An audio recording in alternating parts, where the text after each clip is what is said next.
चलिए जी बच्चों, हम लोग स्टार्ट करते हैं हमारा अगला टॉपिक, माइक्रोस्कोप। ठीक है, अभी हम लोग पढ़ रहे हैं सिंपल माइक्रोस्कोप। दो तरीके के माइक्रोस्कोप्स होते हैं, एक होता है सिंपल माइक्रोस्कोप, एक होता है कंपाउंड माइक्रोस्कोप। इस लेक्चर में हम लोग जो है सिंपल माइक्रोस्कोप जो है वो डिस्कस करेंगे। सिंपल माइक्रोस्कोप में सिंपल का मतलब ये कि हम लोग केवल एक कॉन्वेक्स लेंस का इस्तेमाल करेंगे, इसीलिए इसको सिंपल बोला गया है। इसका मतलब ये है कि single convex lens is used, इसीलिए इसको सिंपल बोला गया है। इसमें अरेंजमेंट वगैरह की बहुत ज्यादा कॉम्प्लेक्सिटी नहीं है, बहुत सिंपल अरेंजमेंट होता है। और इसमें माइक्रोस्कोप का मतलब, माइक्रो का मतलब होता है वेरी स्मॉल, वेरी स्मॉल। वैसे माइक्रो को हम लोग म्यू से डिनोट करते हैं और ये होता है 10 to the power -6, काफी छोटा, बहुत छोटा होता है माइक्रो। माइक्रो मतलब 10 लाखवां हिस्सा, बहुत छोटा होता है ये। इसको बाई नेकेड आई हम लोग देख नहीं पाएंगे, मतलब रिजॉल्व नहीं कर पाएगी हम लोगों की आंखें, इतना छोटा होता है ये। तो माइक्रो मतलब बहुत छोटा, और स्कोप का मतलब होता है देखना, टू सी। तो to see very very small objects using instrument, that instrument is called as microscope. Simple इसीलिए बोला गया है क्योंकि इसके अंदर में कॉम्प्लिकेटेड अरेंजमेंट नहीं है, इकलौता एक हमारे पास में लेंस होता है और उसी की मदद से हम लोग जो है मतलब देखते हैं ऑब्जेक्ट्स को। अच्छा, ये काम कैसे करता है, इसका वर्किंग प्रिंसिपल क्या है? तो ये वर्किंग प्रिंसिपल में क्या करते हैं, ये जो हमारा विजुअल एंगल है वो बड़ा करता है। जो ऑब्जेक्ट बहुत नजदीक है, अगर उसका विजुअल एंगल बड़ा कर दिया जाए तो हम लोगों को दिखने लगेगा वो, ओके, हम उसको देख पाएंगे। तो it is an optical instrument used to increase visual angle found by near objects. जो नियर बाय ऑब्जेक्ट्स होते हैं वो इतने नजदीक और इतने पास पास है वो दो ऑब्जेक्ट्स कि हम लोग उसको देख नहीं पा रहे, तो उसका विजुअल एंगल हमें बढ़ाना है। Which are too small to be seen by naked eye. हम लोग बिना किसी एड के, अनएडेड आई से हम उसको देख नहीं पाएंगे, मगर जैसे हम लोग सिंपल माइक्रोस्कोप का इस्तेमाल करेंगे वो बहुत क्लियरली हम लोगों को दिखने लग जाएगी। तो ऐसे इंस्ट्रूमेंट को कहते हैं हम लोग सिंपल माइक्रोस्कोप, ओके। इसको it is also called as reading lens, या इसको डिटेक्टिव लेंस भी कहते हैं। जनरली डिटेक्टिव लेंस लोग जो है वो लेकर के घूमते हैं। आप लोगों ने देखा होगा इस तरीके के डिटेक्टिव्स के पास में लेंस होते हैं, ऐसे लेंस होते हैं डिटेक्टिव्स के पास में, और ऐसे लेंस का इस्तेमाल वो लोग करते हैं किसी भी चीज को गौर से देखने के लिए, ओके। तो इस तरीके से देखने के लिए वो लोग इस्तेमाल करते हैं डिटेक्टिव लेंस। इसके यूजेस भी मैं बता देता हूं। एक तो डिटेक्टिव लेंस ही होते हैं, डिटेक्टिव्स यूज करते हैं। दूसरा इसका इस्तेमाल करते हैं रीडिंग के लिए। जैसे अगर मान लो किसी इंसान की आंखें कमजोर है, न्यूज़पेपर पढ़ नहीं पा रहा है, तो उसको रीडिंग के लिए जो है उसको बड़े बड़े अक्षरों में अगर देखना है तो रीडिंग लेंस के तौर पे इसको इस्तेमाल करते हैं। या फिर हमारे लेबोरेटरीज के अंदर में जो फिजिक्स की लैब होती है उसमें कई बार कुछ इंस्ट्रूमेंट्स की रीडिंग इतनी छोटी छोटी लिखी रहती है कि वो दिखती नहीं है हम लोगों स्फेरोमीटर्स वगैरह में, तो उसको देखने के लिए भी उसके ऊपर ऐसा लेंस लगा दिया जाता है कि जब आपको रीडिंग देखनी है तो बड़े साइज का दिखेगा, क्लियरली हम लोग देख सकते हैं।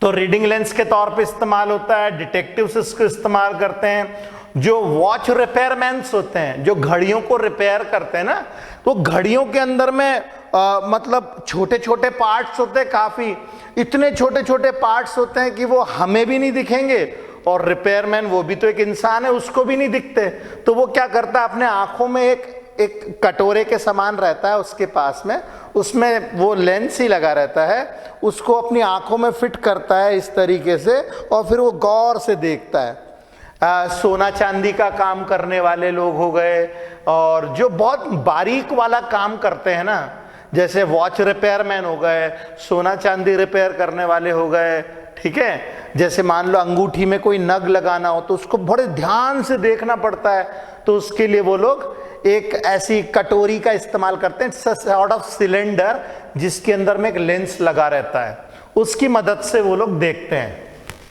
पामिस्ट्री जो करते हैं हाथ देखने का काम, क्योंकि हमारी हाथों की लकीरें बहुत नजदीक नजदीक होती है, बहुत सारे लोगों को क्लियरली दिखता नहीं है, तो वो लोग पामिस्ट्री करने वाले भी जो है माइक्रोस्कोप्स का इस्तेमाल करते हैं।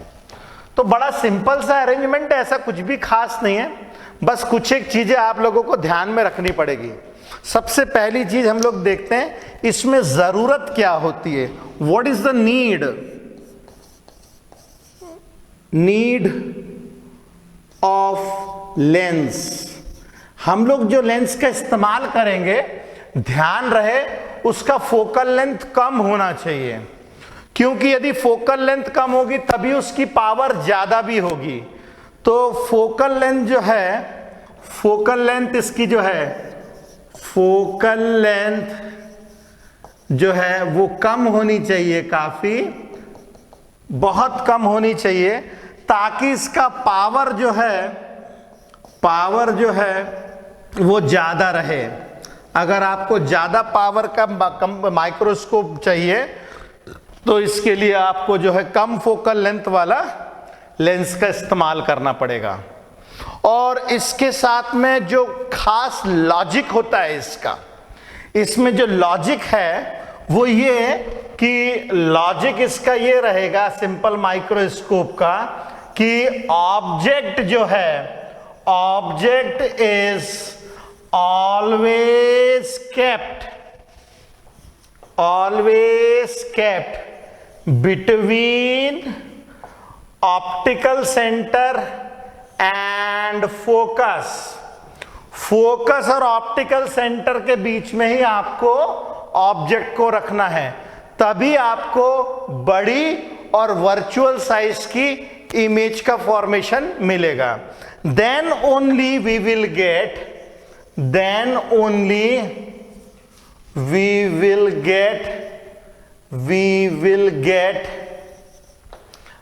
Large and virtual image.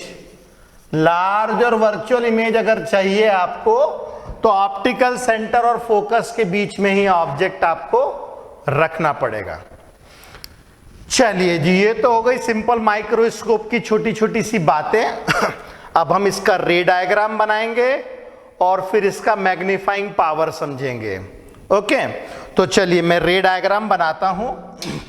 रे डायग्राम के लिए मैं एक अपना बड़ा सा स्केल इस्तेमाल करता हूं और ये मैंने अपनी प्रिंसिपल एक्सिस ड्रॉ करनी है।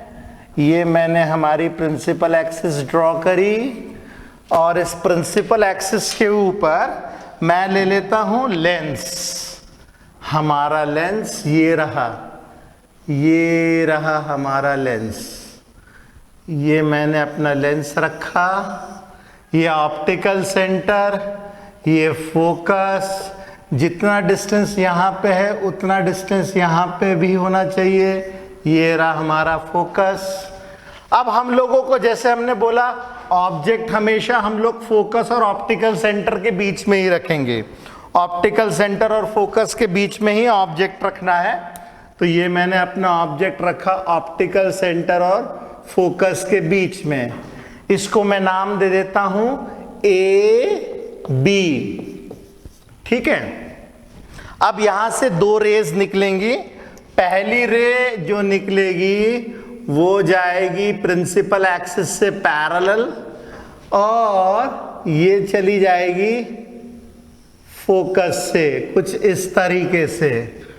और जो दूसरी रे है, दूसरी रे हमारी जो जाएगी वो कुछ इस तरीके से जाएगी।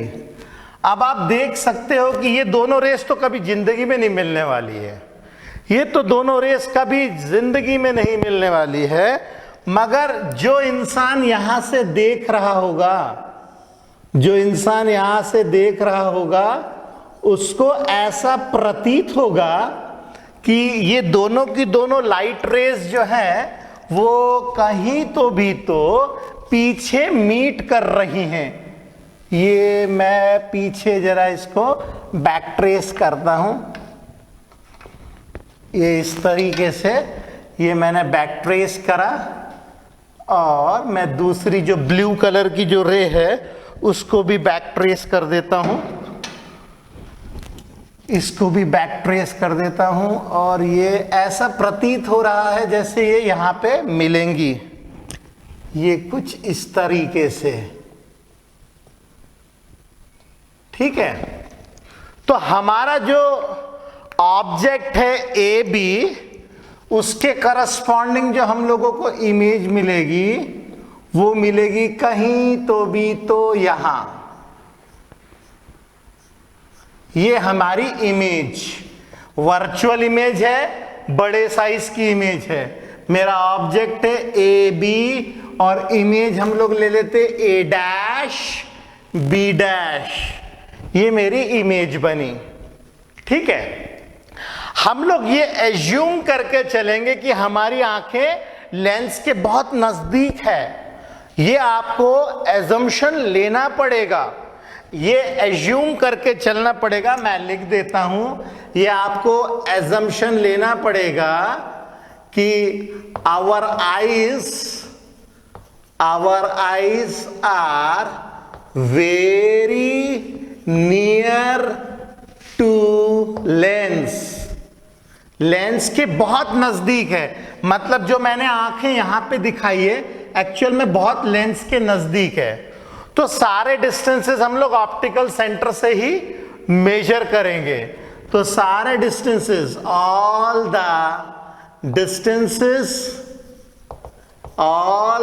Distances will be measured from optical centre. ठीक है, ओके।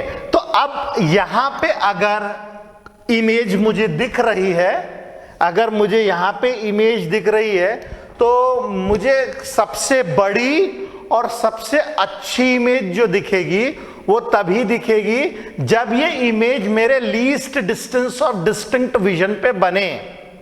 Got the point? अभी हम लोगों ने देखा था उस वीडियो में कि जिसके अंदर में यदि कोई इमेज हमारे पास में 25 सेंटीमीटर पे बनती है तो वो सबसे साफ और सबसे बड़ी इमेज बनती है। तो ये जो इमेज का फॉर्मेशन होगा, ये यहां से ये जो इमेज का फॉर्मेशन होगा, ये least distance of distinct vision पे बननी चाहिए। नॉर्मल आइज के लिए ये 25 सेंटीमीटर होता है, नॉर्मल आइज के लिए ये 25 सेंटीमीटर होता है, और जिनको चश्मा होता है ये उसमें थोड़ा बहुत ऊपर नीचे होता है। ठीक है, तो ये तो चलिए हमारा रे डायग्राम हो गया। और जैसे जैसे मेरा ऑब्जेक्ट पीछे की तरफ जाएगा, वैसे वैसे इमेज जो है बड़ी से बड़ी बनती जाएगी। और जैसे ही मेरा ऑब्जेक्ट फोकस पे आ जाएगा, इमेज फिर बन जाएगी इंफिनिटी पे। तो as object moves towards focus, image gets bigger and forms at infinity. Okay, तो वो इंफिनिटी पे बनना स्टार्ट हो जाएगी। चलिए, अब इसके बाद में हम लोग इसके अंदर में एक बहुत अच्छा टॉपिक पढ़ेंगे। इसी में हम लोग पढ़ेंगे व्हाट इज मैग्नीफाइंग पावर, जिसे हम लोग एंगुलर मैग्निफिकेशन भी कहते हैं। इसका नाम है मैग्नीफाइंग पावर। मैग्नीफाइंग पावर, या जिसको हम लोग एंगुलर मैग्निफिकेशन भी कह सकते हैं, एंगुलर मैग्निफिकेशन, इसको मैं कैपिटल M से डिनोट करता हूं, मैग्नीफाइंग पावर को कैपिटल M से डिनोट करता हूं। ध्यान रहे मैग्नीफाइंग पावर और मैग्निफिकेशन ये दोनों अलग अलग चीजें हैं, ठीक है। मैग्नीफाइंग पावर क्या होता है? मैग्नीफाइंग पावर की जो डेफिनेशन होती है वो होती है visual angle of image, visual angle of image divided by visual angle of object when it is kept at image distance, correct. क्योंकि अदरवाइज हम कंपेयर कैसे करेंगे बताइए।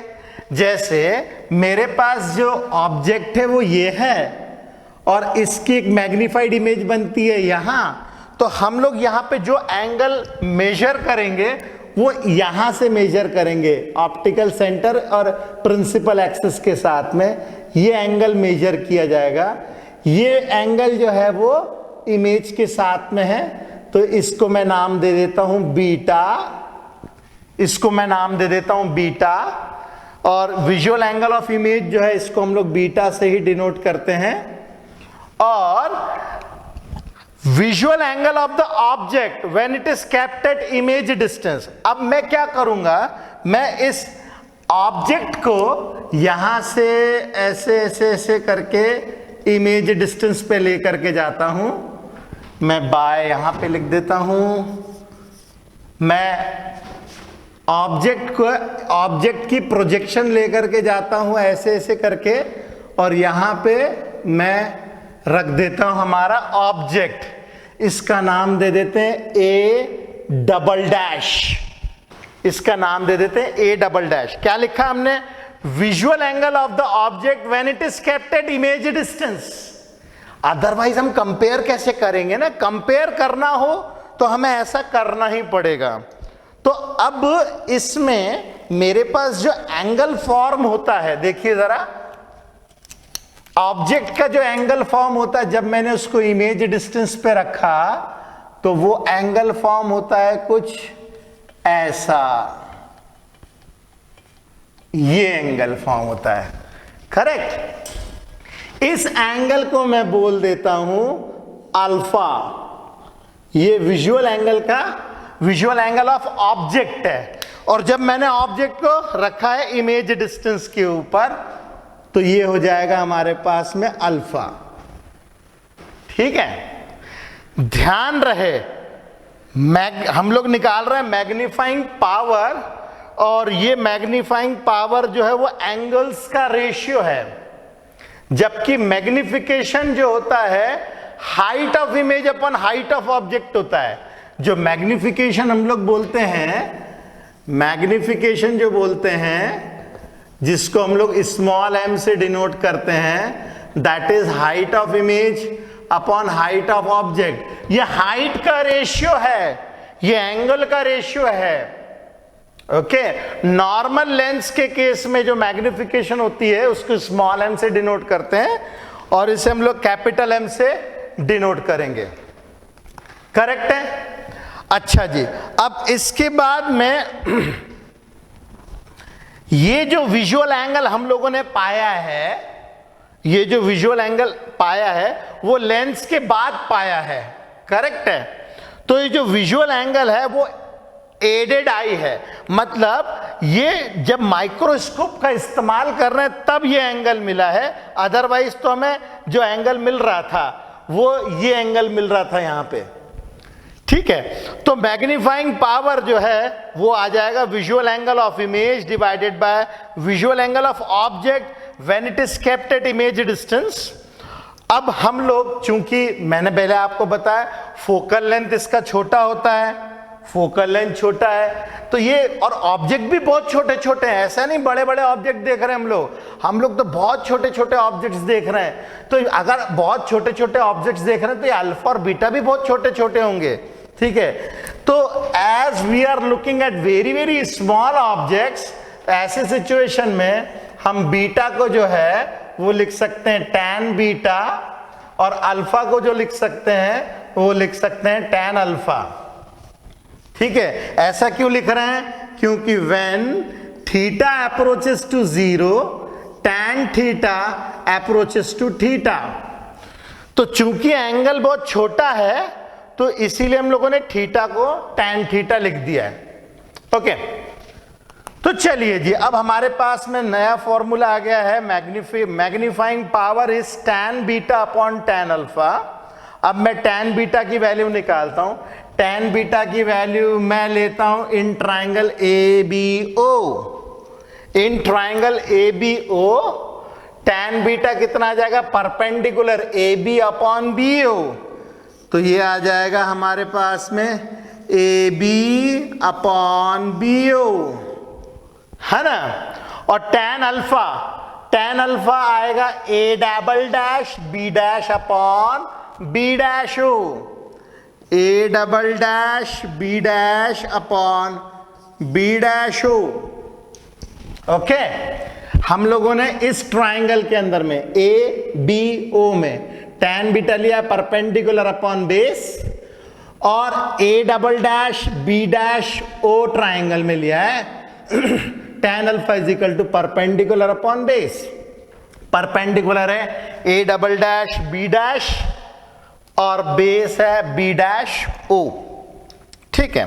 अच्छा, मैं इसको OB लिख देता हूं, उसके पीछे रीजन है, सारे डिस्टेंसेस जो हम लोग ऑप्टिकल सेंटर से नापते हैं, और इसको लिख देता हूं OB डैश। तो अब मैग्नीफाइंग पावर का हमारे पास क्या फॉर्मूला मिलेगा? अब हमारे पास मैग्नीफाइंग पावर का जो फॉर्मूला मिलेगा वो मिलेगा m is equal to AB upon OB, और डिनोमिनेटर को रेसिप्रोकल करके ऊपर नीचे मल्टीप्लाई कर देते हैं, इसको घुमा के ऐसे मल्टीप्लाई कर देते हैं, तो हो जाएगा OB dash upon A double dash B dash, okay. अच्छा, AB जो है, AB और A double dash B dash ये दोनों बराबर है, ये दोनों बराबर है क्योंकि इसी का तो प्रोजेक्शन है यहाँ पे। तो हम क्या कर सकते हैं, AB और A double dash B dash को काट देता हूं मैं। अब मैं मैग्निफिकेशन का मैग्नीफाइंग पावर लिखता हूं, ये आ जाएगा OB डैश अपॉन OB, ठीक है भाई। OB डैश कितना है? OB डैश जो है वो तो लीस्ट डिस्टेंस और डिस्टिंक्ट विजन है, 25 सेंटीमीटर फॉर नॉर्मल आइज। तो अगर साइन कन्वेंशन इस्तेमाल करें तो लेंस की इस तरफ के सारे डिस्टेंसेस हम लोग निगेटिव लेते हैं, तो मैग्नीफाइंग पावर जो आ जाएगा वो आ जाएगा OB डैश मतलब -D upon OB, and OB is this thing. OB जो है वो U के बराबर है, ऑब्जेक्ट डिस्टेंस, ये ऑब्जेक्ट डिस्टेंस U के बराबर है, मगर U भी इस तरफ है, तो U भी चूंकि इस तरफ है तो ये भी माइनस लिखा जाएगा, -U। तो मैग्नीफाइंग पावर हो गया हमारा D upon U, and this is our standard formula, इसे कहते हैं हम लोग स्टैंडर्ड फॉर्मूला। स्टैंडर्ड फॉर्मूला है ये। अब क्या होगा, ये तो स्टैंडर्ड फॉर्मूला है, मतलब क्वेश्चन कोई सा भी हो ये तो सेट हो ही जाएगा। अब इसके बाद कुछ हम स्पेशल केसेस बनाएंगे। यहां पे दो पॉसिबिलिटीज आती हैं, यहां पे दो पॉसिबिलिटीज आती हैं, to possibilities arises here, two possibilities arises। पहली पॉसिबिलिटी जो है वो ये है कि यदि मेरा इमेज यदि मेरा image least distance of distinct vision पे बन रहा है, अगर मेरा image least distance of distinct vision पे बन रहा है तो हम कैसे निकालें? क्योंकि देखिए हमें इसका फोकल लेंथ पता है, यू तो पता नहीं है, तो हम उसके लिए क्या करते हैं, लेंस फॉर्मूला इस्तेमाल करते हैं यूजिंग लेंस